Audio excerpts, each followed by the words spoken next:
Hello and welcome to a continuation of control volume analysis and applications of the continuity or conservation of mass by use of control volume analysis. So this next problem is going to be a tank, and it's a cylindrical tank, and like all well-engineered tanks, it has holes in it because nobody thought to buy enough steel to make a complete tank. There's a hole in the bottom here, and there is a hole in the side. Also, like all good tanks, rather than fix it, we just decided we'll pump water into the tank to compensate for the water leaking out. So coming in on this hole on the side is 20 cubic feet per second of liquid, and leaving out the bottom, the velocity is equal to the square root of 2g times h, which is going to be the equilibrium height of liquid in the tank. So let's go ahead and draw our liquid in the tank.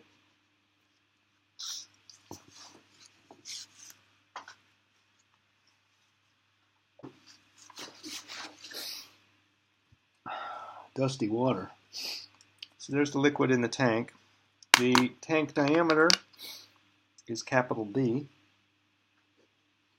because that's the first letter of the word diameter.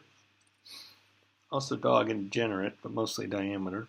And the diameter of this hole, where the water's draining out, is 1 foot. We have an entry diameter here. We'll label this exit the number 2, and we'll label the depth of water in the tank. We'll call it H sub EQ to represent the equilibrium depth in the tank.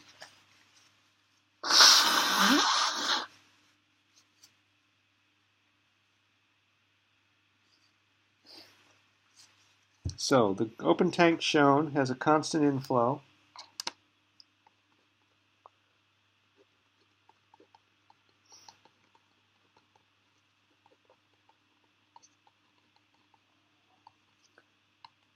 Open tank shown has constant inflow of 20 cubic feet per second. A 1 foot diameter drain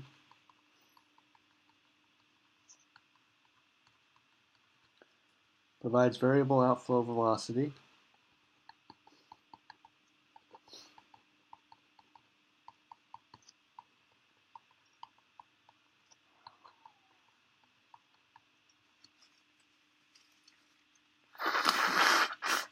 And the equation of velocity is V outlet equals root 2gh, where h is the depth above the outlet, feet per second. What is the equilibrium depth in the tank?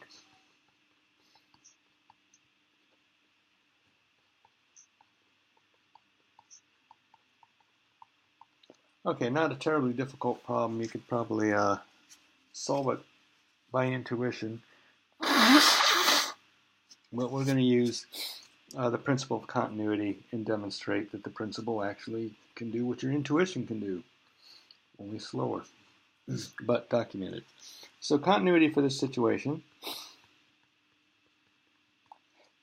is 0 equals d by dt, integral over the control volume, rho dv, plus integral over the control surface of rho v dot dA.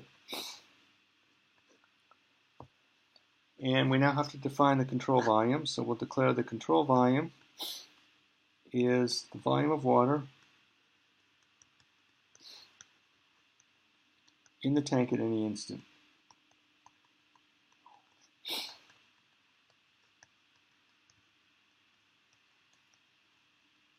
The control surface is going to be the bounding surface, which includes inlet 1 and outlet 2.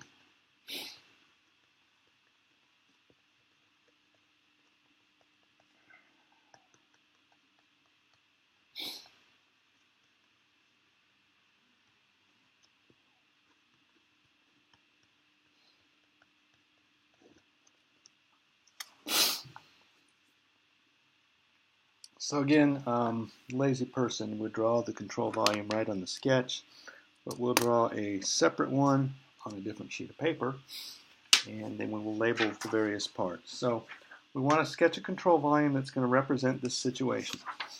So here's a sketch.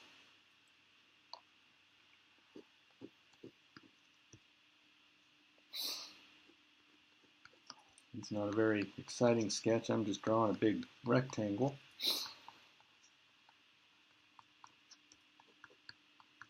Okay, so there's my control volume.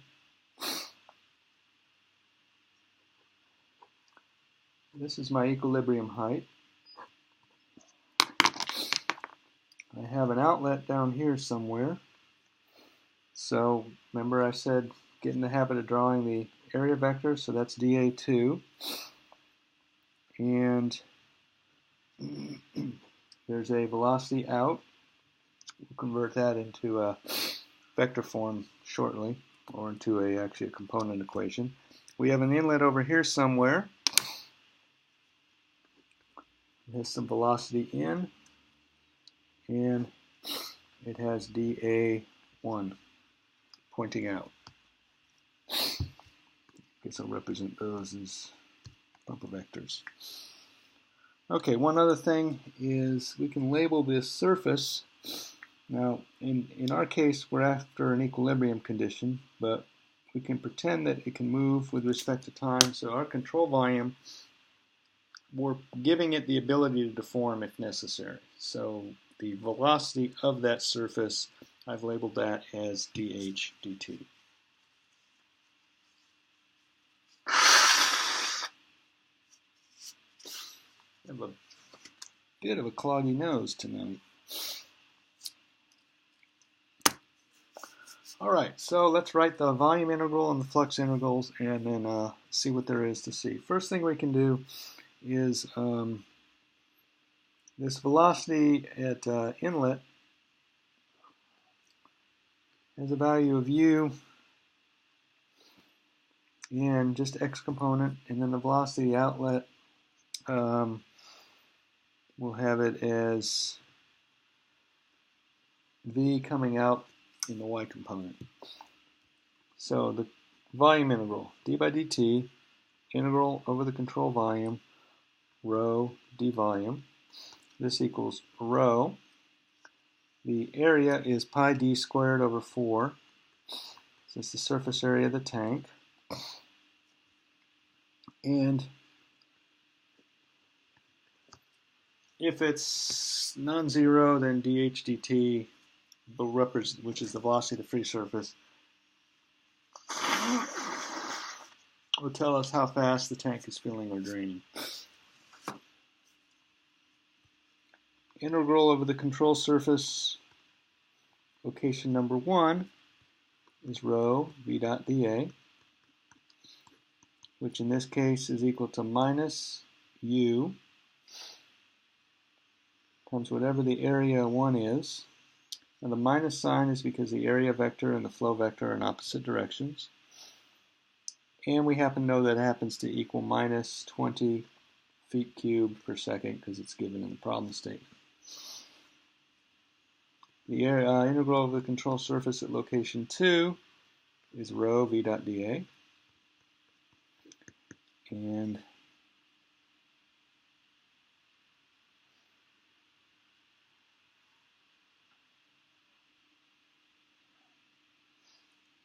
these have rho's in them. So this is going to be rho times velocity times the area vector 2, which is equal to square root of rho times the square root of 2 g h times pi small d squared over 4, where small d is 1 foot and then big D is whatever the the main tank diameter is. So now we put all this stuff into the continuity equation. We have 0 equals rho pi cap d squared over 4 dH dt minus rho 20 feet cubed per second, plus rho square root of 2gh pi 1 squared over 4. And that's our continuity equation. And now we have one last thing we can take advantage of. We're asked what is the equilibrium of the depth. By definition, equilibrium means the time rate of change of everything is stopped. So this dH dt term vanishes at equilibrium.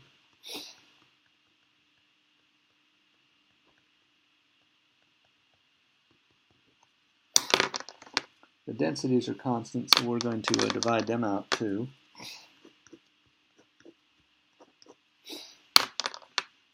So lastly, we have 20 feet cubed per second equals square root of 2gh pi 1 squared over 4. And all that's left now is the substituting in the remaining numerical values. We're after the value of h, so 2 square root of 2gh is equal to 20 feet cubed per second times 4 divided by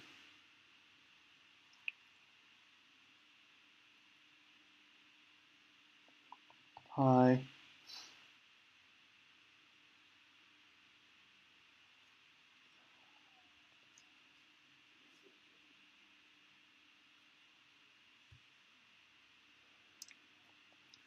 one foot squared. So h is equal to that quantity in the square brackets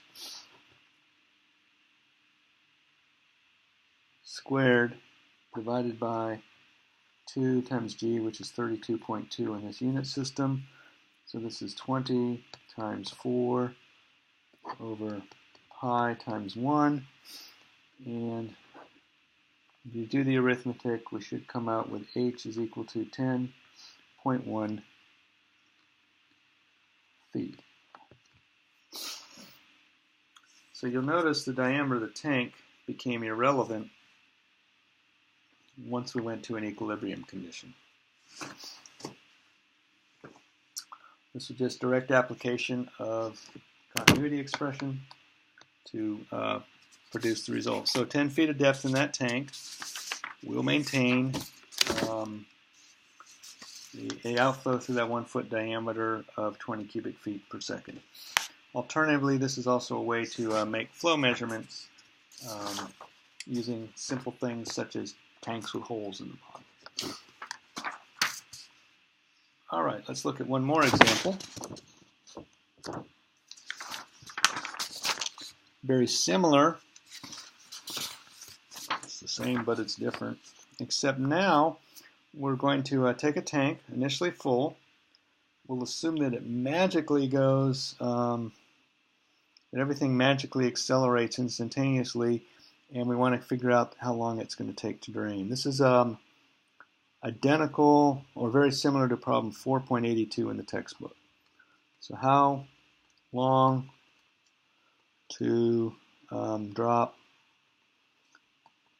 tank surface from h equals 3 meters to h equals 30 centimeters. And you probably need a picture. So there's our picture. So we got this relatively tall tank, 60 centimeters in diameter.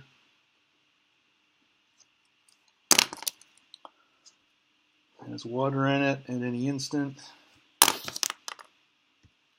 You have the outlet here. Water's going to squirt out as a jet.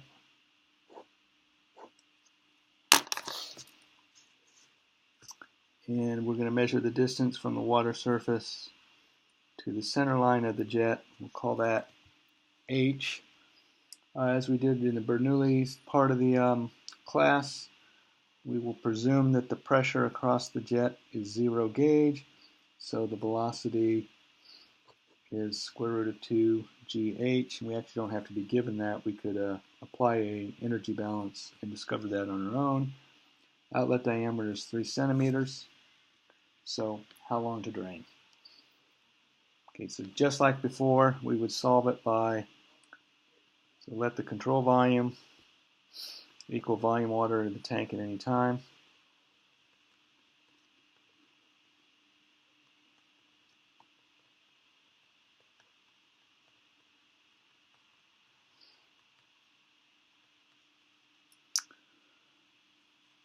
I'll just get to my control volume. Pretty much super not interesting. We have this outlet portion down here. Velocity out. There's the area out, area vector. The tank is going to deform as time progresses, so we will call the velocity of the free surface dh dt. There's my control surface, the dashed part, and then the whole thing is the control volume. Okay, so let the control volume be the water, and let the control surface be the bounding surface.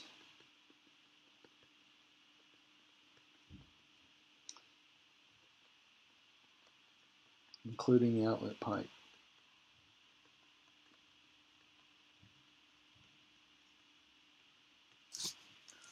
Alright, so there's my sketch, and again we'll just apply continuity.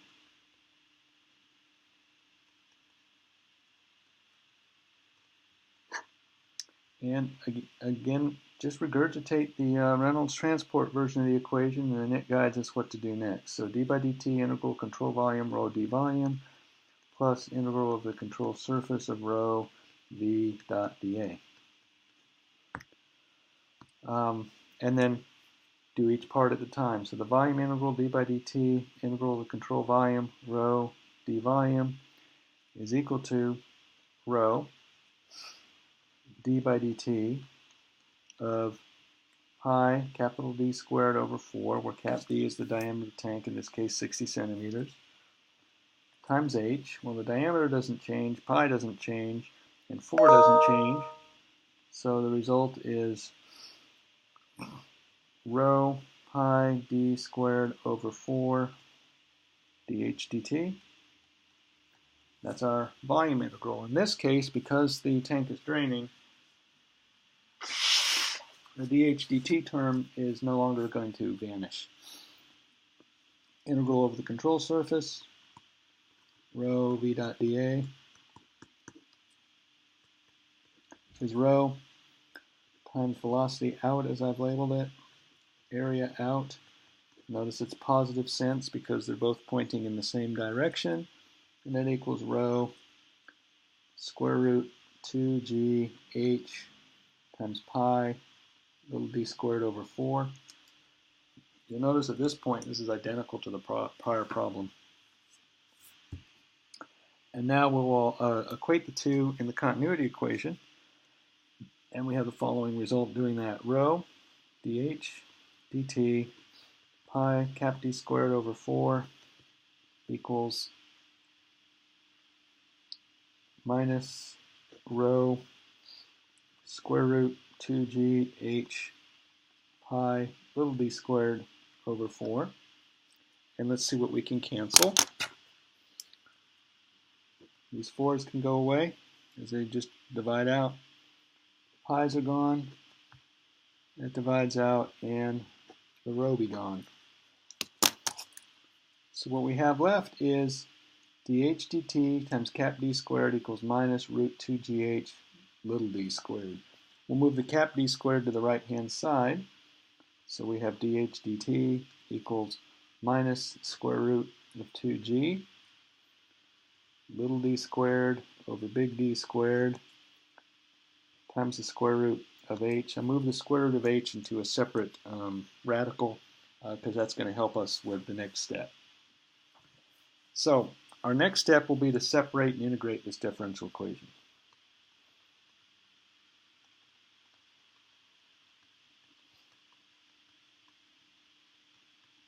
Then once we have it integrated, we can evaluate what we know at the provided boundary conditions and come up with an estimate of the time to drain.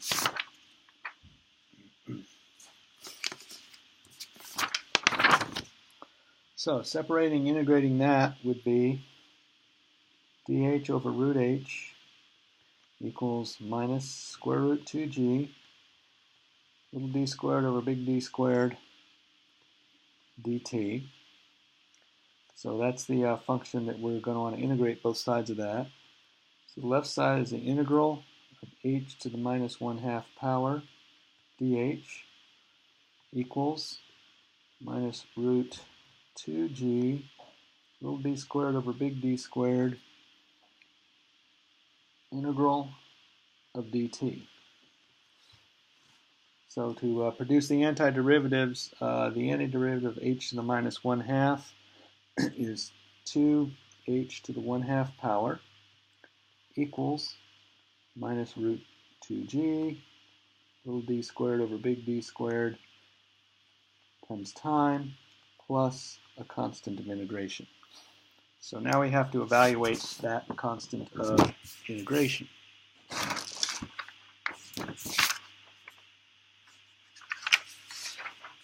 To do that, we'll apply the given conditions. So here's what we're finding. We have 2h to the 1/2 power equals minus root 2g little d big D squared times time plus the constant of integration. Now, what do we know? At h equal to h0, which in our case is ultimately 3 meters, we know that the constant of integration is going to equal, and so this is at time 0. So this part with the time goes away. So we have constant of integration is 2 times the square root of h0.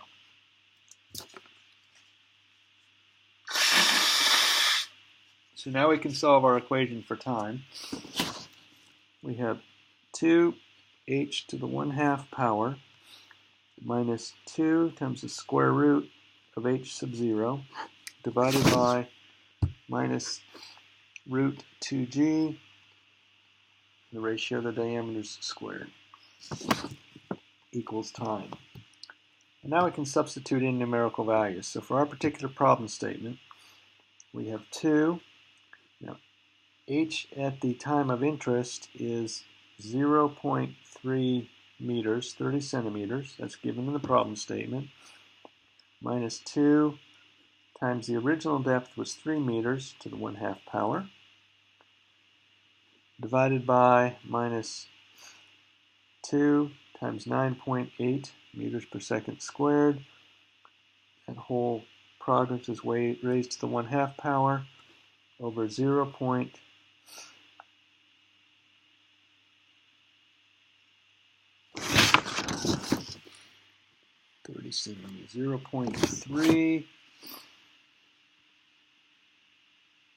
0.03, which is the outlet diameter, divided by 0.6, which is the tank diameter.